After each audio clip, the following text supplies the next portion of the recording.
Hello everyone. In the previous video of this chapter, carbon and its compounds, I told you about the versatile nature of carbon. That carbon is found almost everywhere, also present in our body and all. And the chemists, they found that the compounds of carbon, they are over 3 millions. So many carbon compounds. More than what all of the elements, if we put together, we see their compounds, this outnumbers them all, right? Now, why is carbon able to form, or how is carbon able to form so many compounds? What gives rise to this unique property to carbon? So this we are going to see, the uniqueness of carbon. How carbon is able to form so many compounds. So the first unique property of carbon is catenation. This is known as catenation. What is catenation? The property of a carbon atom to link with other carbon atoms is known as catenation. Carbon can form long chains. It can go on combining with other carbon atoms. See, this is one carbon atom. It will link with other carbon atom. This will link with other carbon atom, and so on. Right? It can go on forming long chains of carbon atoms. Now, it can be in straight chain, or the compounds, they can be formed in branched chain, like it can be this way, branched, or it can be in the form of ring. It can combine in different ways to form different carbon compounds. And when it is formed like this, it can be the carbon atoms, they can be linked together in a single bond or double bond or triple bond, right? So if these atoms are linked with a single bond, see, it can be like this carbon combined with single bond. Now what we have to see, I told you, carbon, it has got, carbon valency is 4. Right? The valency of carbon is 4. So we have to see this. Suppose if we see this carbon atom. Right? This carbon atom. This, it has got one bond here. So how will the valency be satisfied? If it has 3 other bonds, 3 other, like one hydrogen atom attached here, the other here, and the here, one here. So there should be 4 bonds here. 1, 2, 3 and 4. And if we see this carbon atom also, like this one, right? It has also got one bond here. So to satisfy its valency, this should also be having 3 other bonds. Then only it will be 1, 2, 3 and 4. Remember this. Always the valency should be satisfied. Even if it is, suppose we take 1, 2, 3 and 4. 4 carbon atoms. Now, if we see this carbon atom, it has got one bond here. It is linked to this carbon atom with a single bond. So, it should have 3 valencies satisfied this side. So, this will be 1, 2, 3 and 4. and we can write hydrogen here. Right? Then if we see this carbon atom. Now this carbon atom, the second one here, it has got one bond this side and the other this side. So that means 1 and 1. 2. Here 3 and 4. This will be the third one. This one will be the fourth one. If we see this carbon atom, it has got one bond this side, one this side. So 3 and 4. Same way this carbon atom, one bond here. So 2, 3 and 4. Right? So all these carbon atoms, they are linked together with the help of single bond. But if we see here, suppose this is having double bond here. This carbon atom is linked to this carbon atom with the help of a double bond. Then what we'll do, this carbon is having two bonds here, 1 and 2. So only 3 and 4.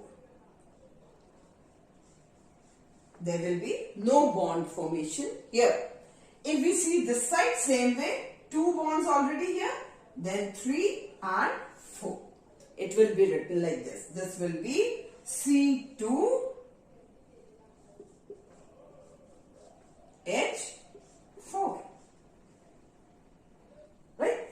This if we write, we'll write it as C4 and H10.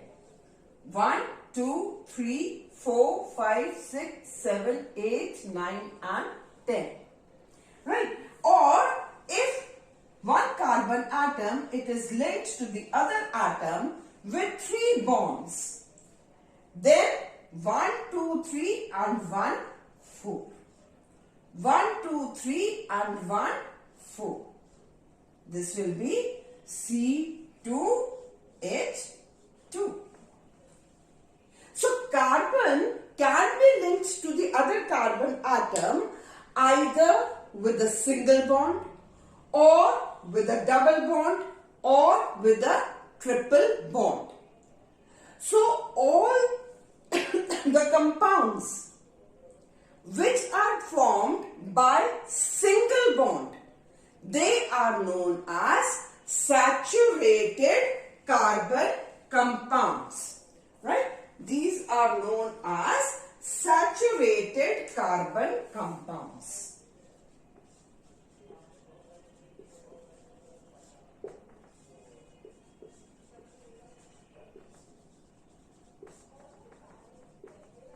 That is, which have single bond, which are formed by single bond. That is, they are already filled. They are completely filled. We cannot break any bond. We cannot add any more hydrogen here. This is already complete. So that is why it is known as saturated carbon compounds. And the one which are having double bond or triple bond, either double or triple bond, they are known as unsaturated carbon compounds.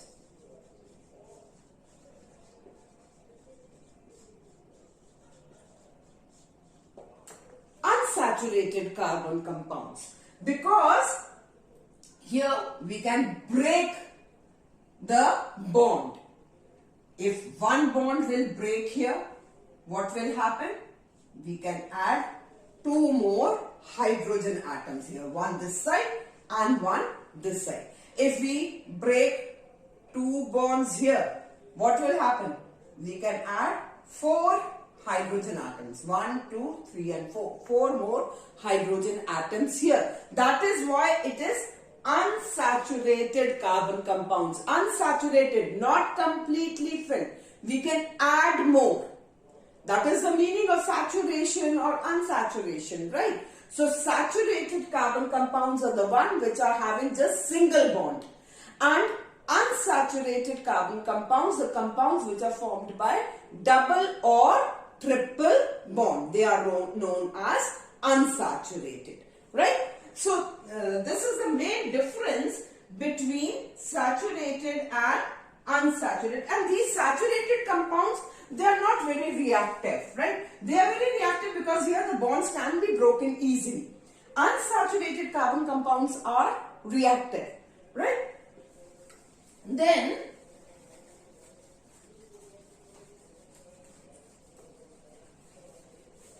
we talk about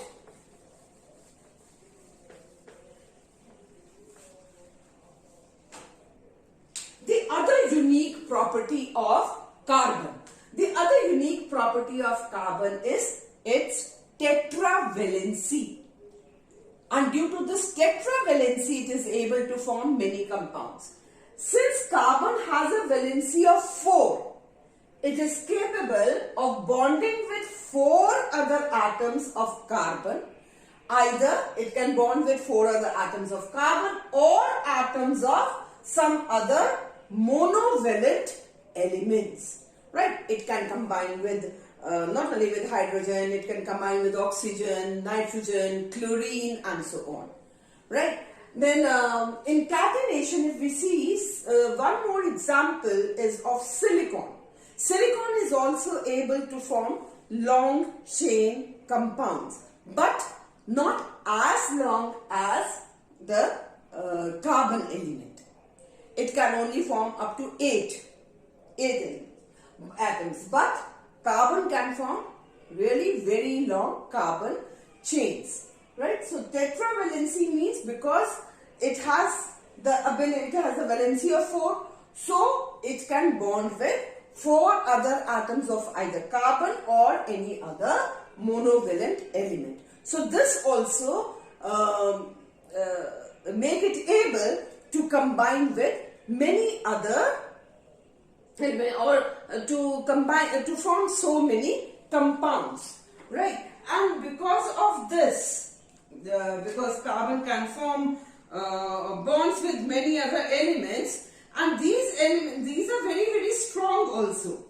And what is the reason for strong bonds? That is the small size of carbon. You know, carbon atom is very, very small, right? And this small atom of carbon, due to this, it has very strong bonding with other elements. Now, we'll do something more about the, I'll tell you about the single bond, double bond and the triple bond. As I told you, carbon is able to form compounds either by single bond or double bond. Now, the ones which are formed by single bond, the compounds which are formed by single bond, they are known as alkanes. That is single bond. And the ones which are formed by double bond, they are known as alkenes. And the hydrocarbons which are formed by triple bonds, they are known as alkynes. Now, I used the word hydrocarbon. What are hydrocarbons? Hydrocarbons are the compounds of hydrogen and carbon only. Only hydrogen and carbon. Like that day we took the example of methane, CH4. Right? Just now we did the example of C2H2, then C2H6, C2H4. All these are having only carbon and hydrogen in them. So the compounds of hydrogen and carbon, they are known as hydrocarbons. And all these compounds, all the hydrocarbons formed by single bond, they are known as alkanes. The ones which are formed by double bond, they will be known as alkenes. And the ones which are formed by triple bond, they are known as alkynes. As we took the example just now, like CH4, C and it is bonded to 4 other hydrogen atoms by a single bond. Or C2H6. C2, that means 2 carbon atoms combined together, and to satisfy their valency, they have 6 hydrogen atoms combined to them. These are by single bond, right? If we talk about C2H2, carbon and carbon, they are attached with a triple bond and 2 hydrogen atoms attached on one side like this. To this carbon also 1 hydrogen atom will be attached. To this carbon also 1 hydrogen atom will be attached. If we take the example of C2H4, that means C double bond C and 4 hydrogen atom attached like this. 1 to this side and 2 that side. So this will be CH4 and C2H6. This will be the example of alkane, right? Like we call it methane. They end in anes, right? This is ethane, ending in ane. This is in double bond, it is alkyne. So this is ethyne. Sorry, this will be ethene. That is an alkene. And this will be alkyne. So this will be ethyne. Right? So these are known as alkanes, alkenes and alkynes. Right? So we'll take a few more examples of these.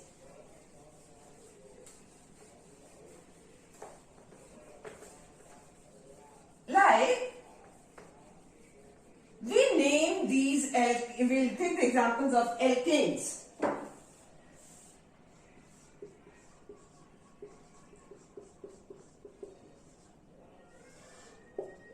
The naming is according to the number of carbon atoms.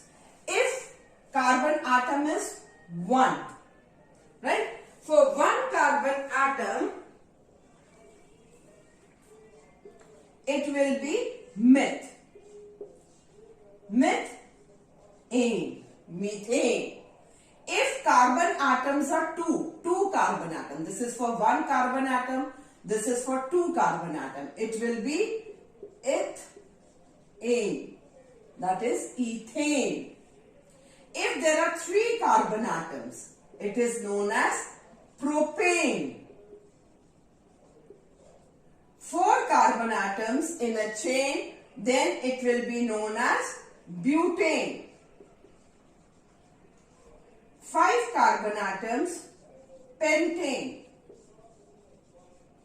And for 6 carbon atoms, it will be hexane. Same way we go on for 7 carbon atoms, septane, then octane, then for 9 it will be nonane and so on. Right? So this is, if we have to give the name, we see the number of carbon atoms. Right? Then we, the other thing which we have to do, that is about the isomers. What are isomers? Isomers means the carbon atom or the hydrocarbon, if we are talking about, which have the same molecular formula, but the structural formula is different. Like till propane, of course, we cannot form the isomers. We can only form isomers after propane. If we take the first example, that is butane. Now butane means 4 carbon atom. Before doing this, one more thing that I want to tell you, that is about the general formula. General formula for writing alkenes and alkynes. So the general formula for writing alkanes is C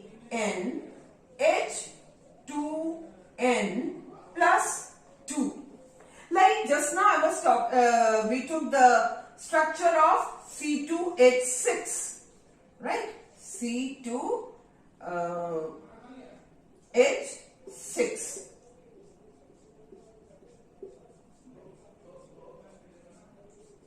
Now C2H6, if number of carbon atoms are 2, then number of hydrogen atom will be 2n plus 2. That is 2 into, if this is 2, 2 into 2 plus 2. That will be 4 plus 2, 6. Right? So this is how we write the formula. If it is like propane, it will be C3H8. This way. Then general formula for writing alkenes, that is CnH2n. If this is 2, this will be 4. C2H4. General formula for writing alkynes, that will be CnH2n minus 2. Like if this is 2, H will be 2 into 2 minus 2. That will be C2H.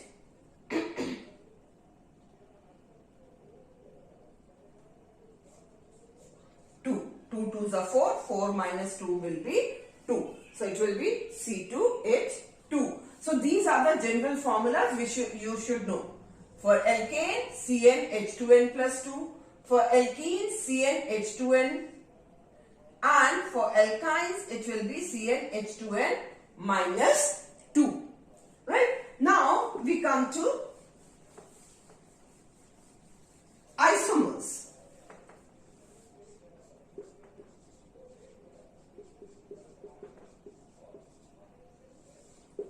So isomers means such compounds which have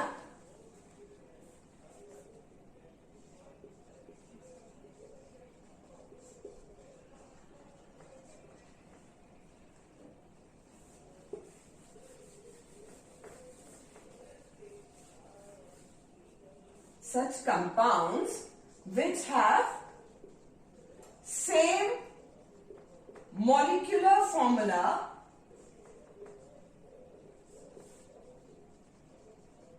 but different structural formula. Now how that happens? Suppose we take the example of butane. Now butane, as I told you, but means 4 carbon atoms and it is an ane. So the general formula applied will be CnH2n plus 2. That means C4H10. So C4, if we 1 will be simple if we write 1, 2, 3 and 4. 4 carbon atoms, and to this 10 hydrogen atoms will be attached. 1, 2, 3, 4, 5, 6, 7, 8, 9, 10. We can write it in a different formula, so different structure. That is, if we write just 3 carbon atoms in place of 4 and 1 we write here. Right? Then, see 1, 2, 3. Right? All 4 valencies are satisfied. Then, for this carbon, we write like this. H, H, H. Right? Now, with this, we will write 1, 2, 3. H, H, H, and here we write H. So, what is happening here? We have the same molecular formula, C4H10.